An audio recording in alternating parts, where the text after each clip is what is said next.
Yeah. Moses had a staff, David had a stone. The disciples changed the world, and they started out alone.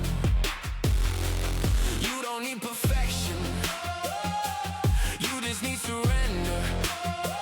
God can use a willing heart to change the world forever. Hey, this is Aaron Jennings. Welcome to the Watch Missions Live podcast. And today we've got Matt Hedstrom, and we're going to talk about his trip to Honduras. Matt, go ahead and introduce yourself. Tell us a little about you. Hey, Aaron, how are you, man? My name is Matt, out here in Kenosha, Wisconsin, and I have several businesses that I run that are all kind of centric to real estate as an investor. So that's my daily grind. Love it. I probably have most of my businesses I've set up so that I can have the ability to be out of country. Usually take about 6 to 8 trips a year, which are all building trips, mostly, I would say 90%.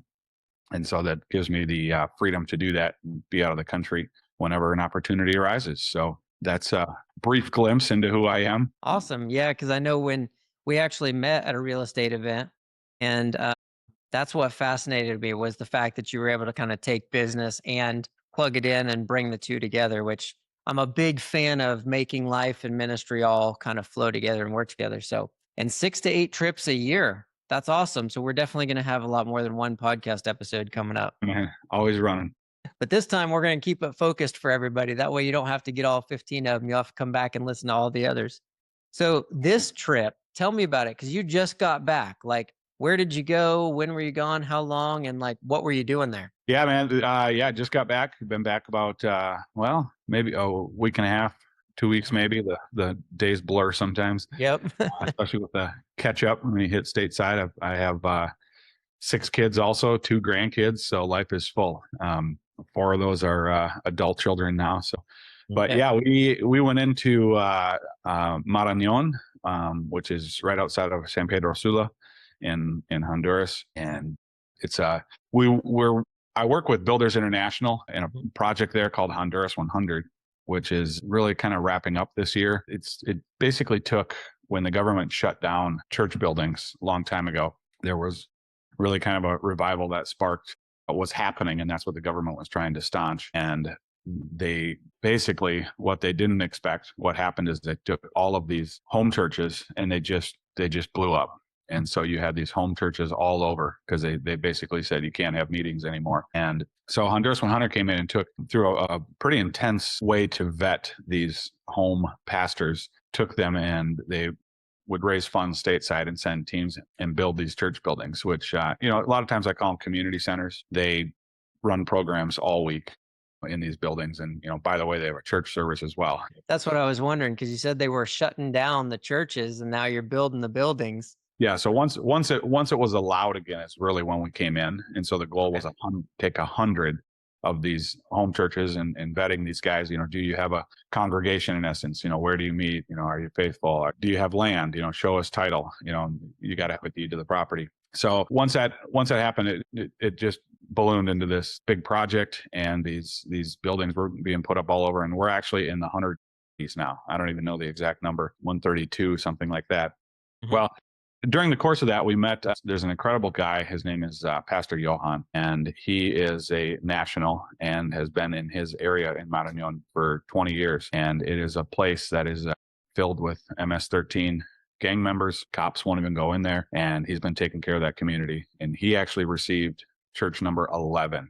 So years ago. Mm-hmm. All right. And he's a guy who has more vision than most business leaders that I meet.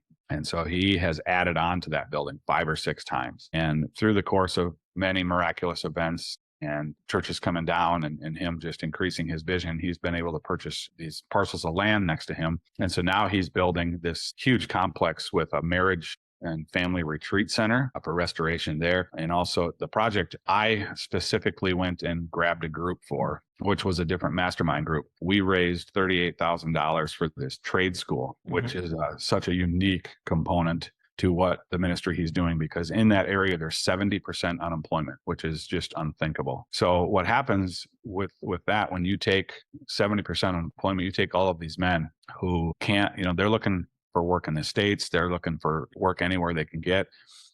They leave their families. They get visas. And then with the unemployment itself. Okay. Yeah.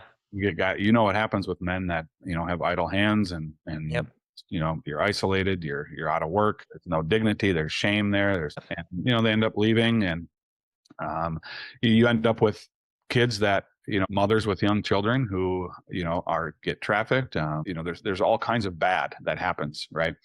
With those stats and with that daunting number, 70% unemployment. This trade school is, we actually did the second floor of it. So we had been there earlier this year in February to pour all the concrete on the main floor. And we actually stick built the entire marriage retreat center with a roof. And it's stunning. Awesome. It's a gorgeous facility because, there's so many marriages that get wrecked. And so this is bringing that piece back together and just giving couples a rest and training them. Lots of training conferences that go on in there. But this trade school specifically, for the specific purpose goal in mind, is to Johan takes equipment from the area. There's a lot of it's a big textile industry there. There's a lot of t-shirts getting made. Chinese stuff comes in, dyes and equipment.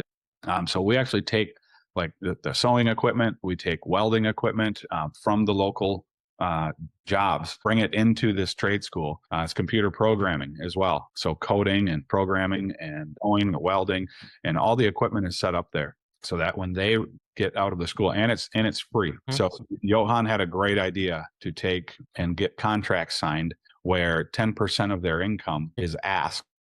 They don't put any kind of lien on their paycheck or anything like that agreement. They ask that 10% of their wages come back into the church and to fund the trade school. But so by the time they graduate, they're fully trained on equipment that they're going to apply for a job where they don't need any training. They just can walk right in and say, "Yep, I've been trained on these exact machines," and boom, instant work. So that's awesome.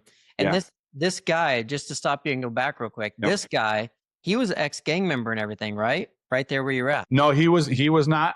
He was a young guy that now that you say that, I don't know his entire history of how he grew up there and met his wife. I know she was a pastor's daughter and that, but he basically had a call in his heart that he knew he was going to go into full-time ministry. And so he's been licensed, ordained and all of that, and has had this church. Yeah, we've built a water park, a kids, play area, a castle, for them to play on it. So he feeds over, I think it's like 512 kids a week. Mm-hmm. So 3 times a week that he has a feeding program inside these buildings as well as a school that he runs. So that's awesome. Massive footprint. Yeah, that's awesome. And it's fun to watch. I always like to point out how God blesses different things and how he works with different things and the multiplication of things, right? You said you're in the 130s, right. Over 100 easily of how many of these buildings and these stuff that you have actually like done across, these areas. Mm-hmm. And it's like, that's huge. A lot of us do something and we feel good about it. And then we end up back in work and back into the normal grind of life, and I'm a big fan of like, how do we take, if God's given us that call, how do we take it and multiply it and go, bless more people? You're doing like the building part, which is taking your talents and ability and multiplying it, right? Mm-hmm. But at the same time, you're seeing the people on the ground like that, adding on to it and the opportunity to go back. And I'm sure you didn't do everything there, right? Like God not even close. Bring things together for him. And so now it's the marriage and all this other stuff. And it's really cool to like, see, you're multiplying what God's given you and blessing as many people as possible and not really slowing down. And he obviously is like doing the same thing. It's continuing to grow. And I like where you said, the government tried to shut it down, which just made it spread farther and faster. It's like, we can't stop this. It's just awesome to be a part of it. Yeah. And he's an integral part of, I'll put it this way. Without him, the scope of this mission and the fact that it's into the wouldn't be possible because he has a huge cube truck that he was outfitted with, and he actually goes and digs all of the footings. So an important part of these trips is that I require that all of the footings be dug and poured with all material on site before we show up.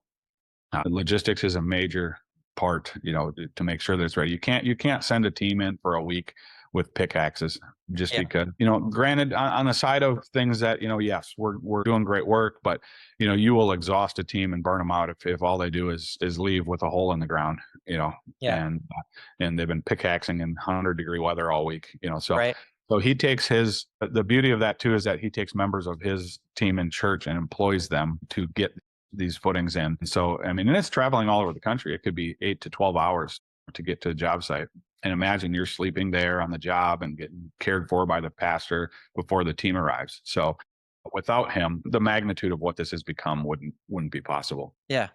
That's absolutely awesome. I like those details to be brought out, right? Because like we did missions work and it never was that big or never that, detail oriented. And something I've seen and just learned from just being around missions and everything else is that like it shouldn't be just like a week trip or a 2-week trip and then you're done. I mean, like sometimes it is, right? But it changes us forever. Yeah. And it's like, how do we take and do something as though we're doing it for the Lord? How do we really do it with excellence? And when you talk about this, right, of like making sure like footings are dug and everything's poured and the materials are all on site, like you said, there's a lot of organization and detail and management that goes into a trip like this. It's not like oh, let's just go see if we can help. Both are good, right? Of course, it's better to do something than nothing.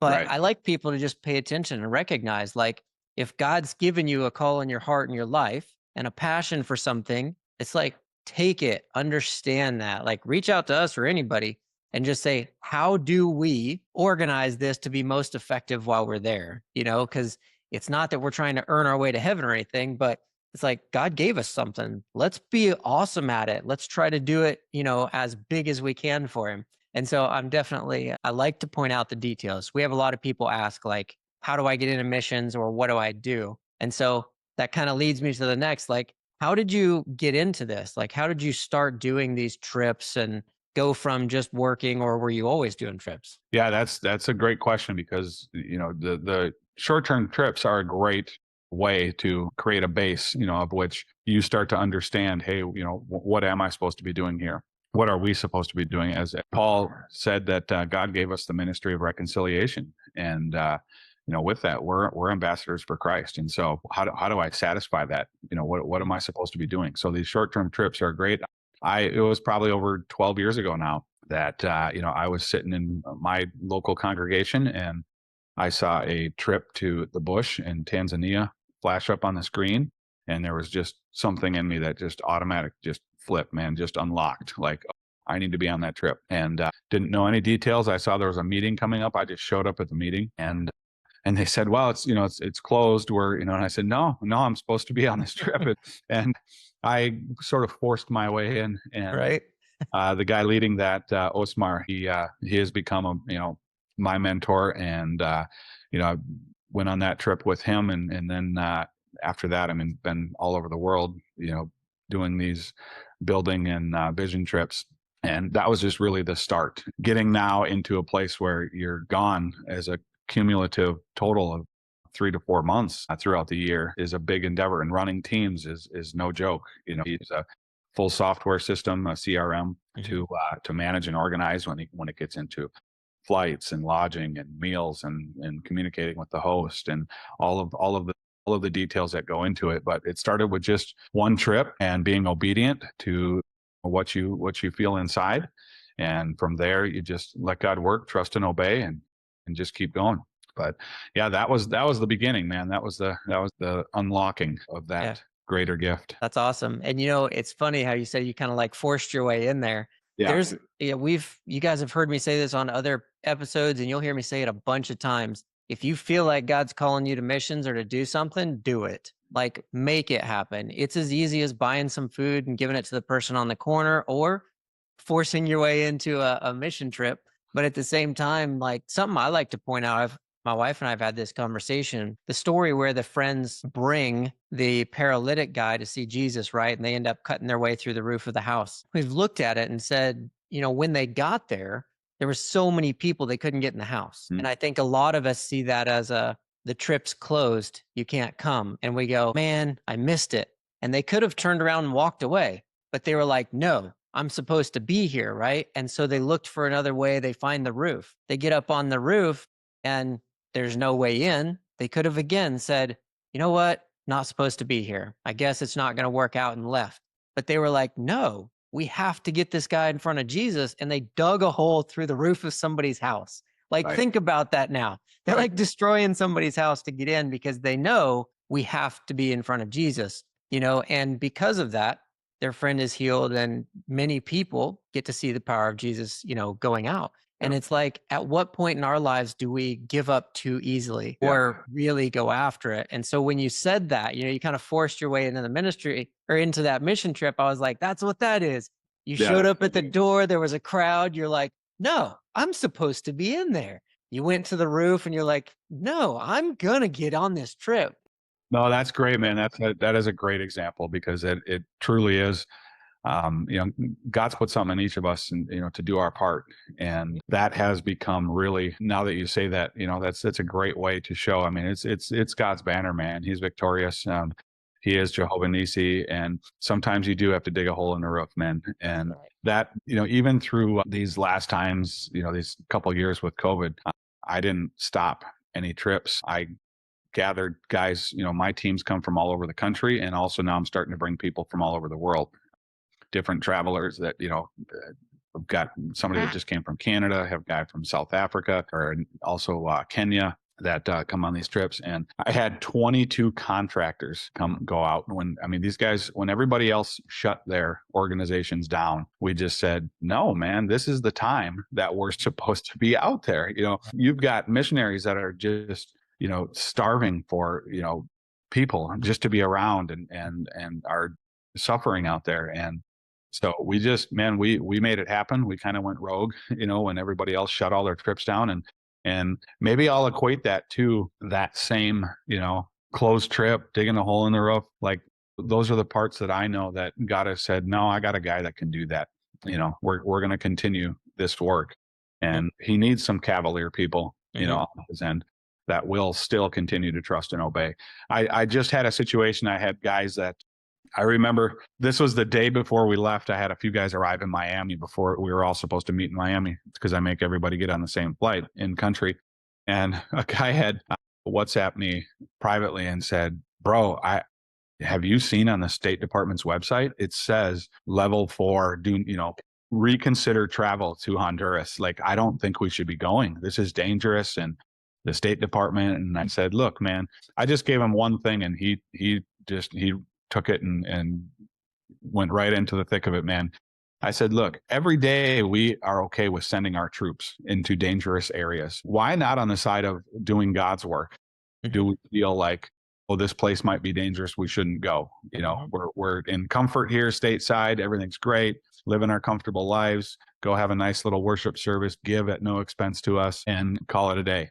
But no, man, we'll send our troops into these places. Why aren't we sending our people into these places to deliver the gospel and bring it to people who have not heard or do not have access to the gospel? So that part is really key for what I do. Absolutely. And so with Watch Missions Live, our whole purpose is to reshape the way missions are viewed, right? From that 1 week or that 2 week mission trip that you went on when you were a teenager, and it was like an amazing experience, to how are you taking what God's given you and going hard like it is the priority of your existence on this earth, right? And me and you, like, we're both in the business entrepreneur space and stuff, and entrepreneurs get paid to solve problems, right?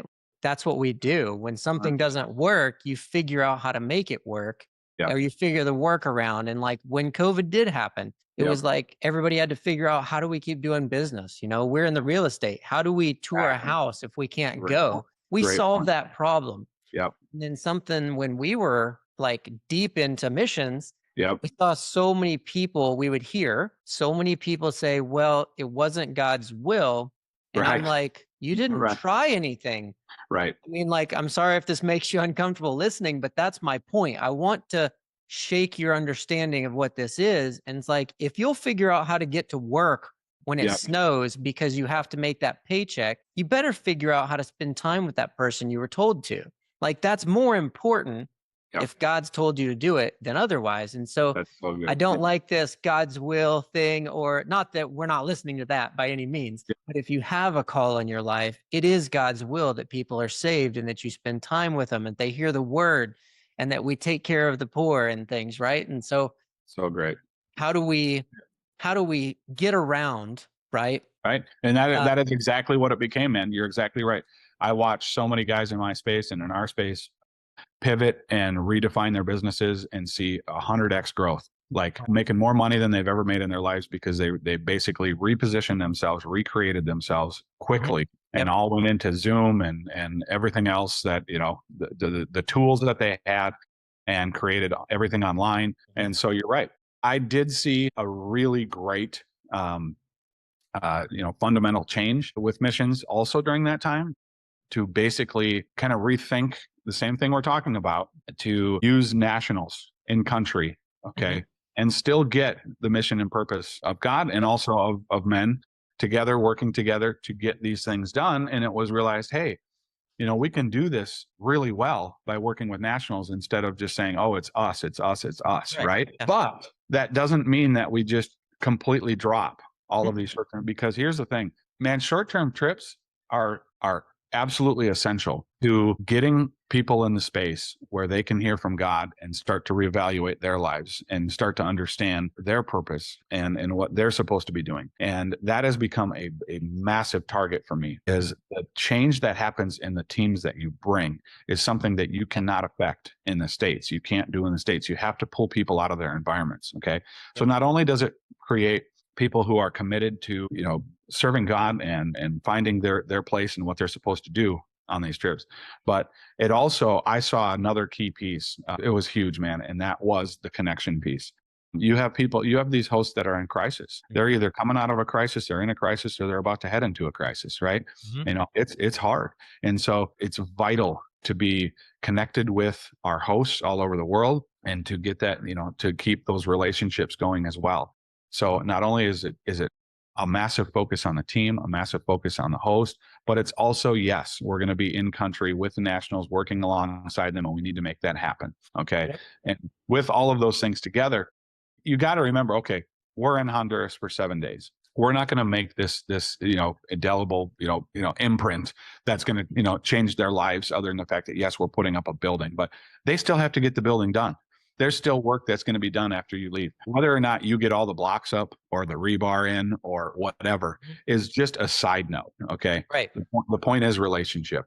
Right. Yep. And it's huge because I've said this so many times, right? You go on a mission trip, a lot of times you're touched and changed more than who you thought you were going to help. And because, it's that psychological, it's that spiritual connection that is what's really happening. Like none of these buildings and none of this stuff we're doing is going to last, right? It's showing the love of Christ. It's feeling the love of Christ.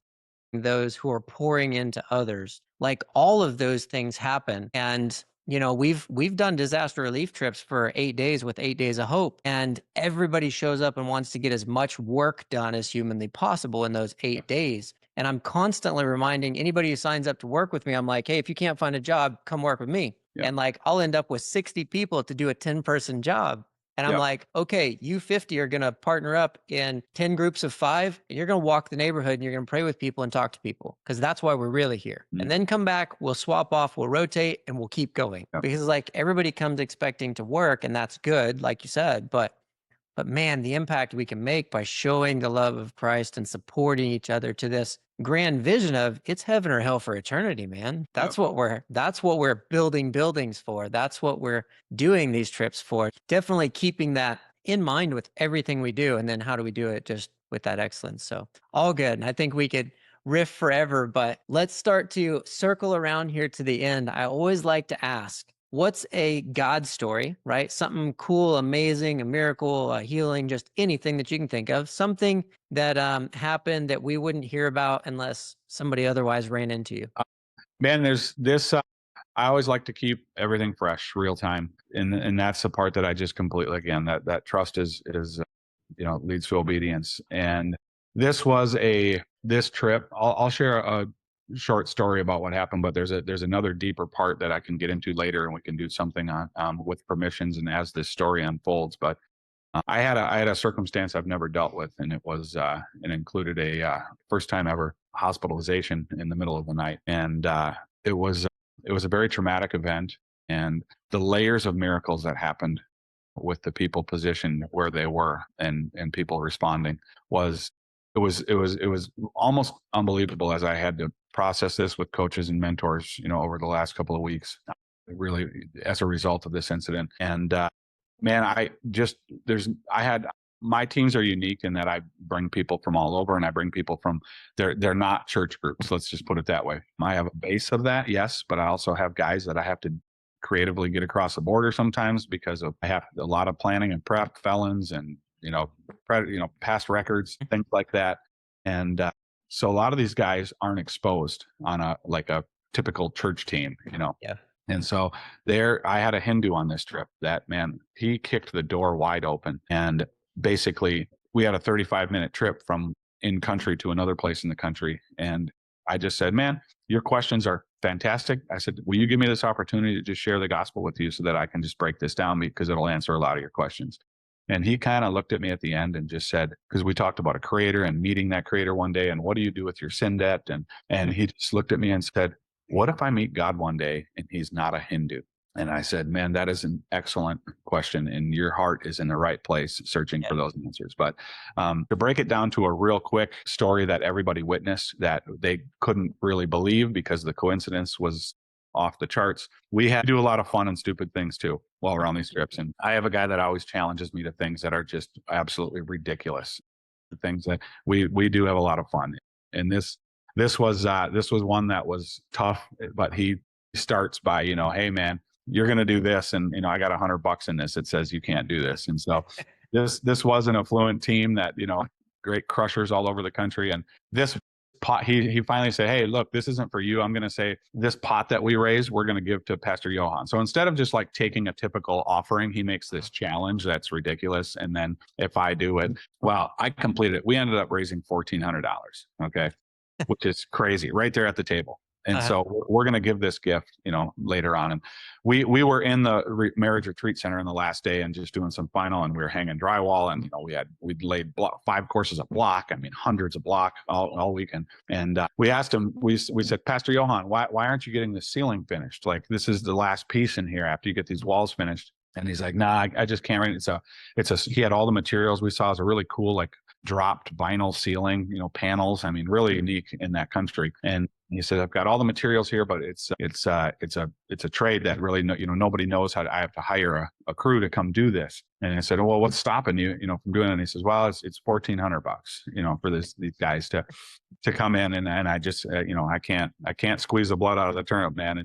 It's just too much right now. And you should have seen the lights, on the guys' faces, like, what? Wait a second. Highlight right now. Yeah, You who catch it on YouTube, I lit up a little bit. That's probably what it was. Yep. And so it's just those little things that you need to look for in your life that, it's not this demonstrable, like, oh my gosh, look at this miracle. This was, like, experience these things on a daily basis as you are just continuing to walk in your own faith, your own walk. And these things just show up where you go, well, wait a second. We just raised $1,400. And we were able to hand him an envelope and go, this is it right here. They both, him and his wife start crying, and they don't know how to accept that, and they don't understand how it happened. And the guys on the team are like, what, what just happened, and those are just all powerful moments that you just sit in and go, thank you, Lord. This was such a great opportunity, and I got to be a part of it. I had guys come back from that trip and just write dialogue after dialogue of the perspective change in their life. Guys that said, hey, I abandoned my faith in God years ago, and it's time to, can we get a small group going for me to explore what this is? This Hindu guy said, look, I was born and raised in India. He's a crusher. He owns a software company in Canada now.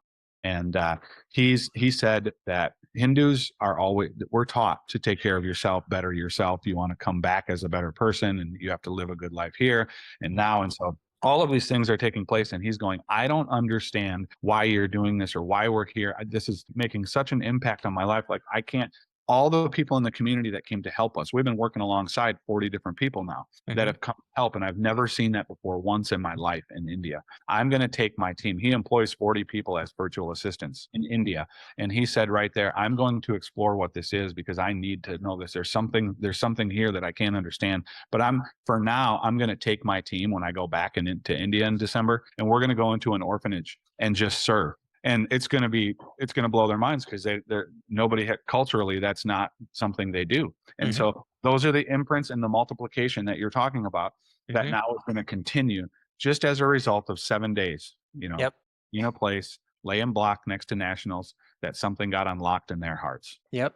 That's awesome. Love it. And it came from playing. We can play, we can challenge, we can have some fun. Like that's the point. The whole heart of the whole thing, right, is seeking God and doing what he's called you to do and having fun along the way. Like we're his children. He wants to watch us play and have some fun, and he's still going to work through our obedience no matter what that looks like. So if God's calling you to anything, like right now, I'm meeting people that are building apps, building businesses, turning their businesses into ministries, just going on short trips. We know people just doing stuff locally. Like it's all missions. Spending time with people is our purpose, showing the hands and feet of Christ to people. So I would definitely challenge you, like, if you have any questions, feel free to shoot us a message. watchmissionslive@gmail.com or connect with us on Facebook, whatever. But we want to help you chase whatever it is that God's telling you to do and to get yourself out of it and just go after that.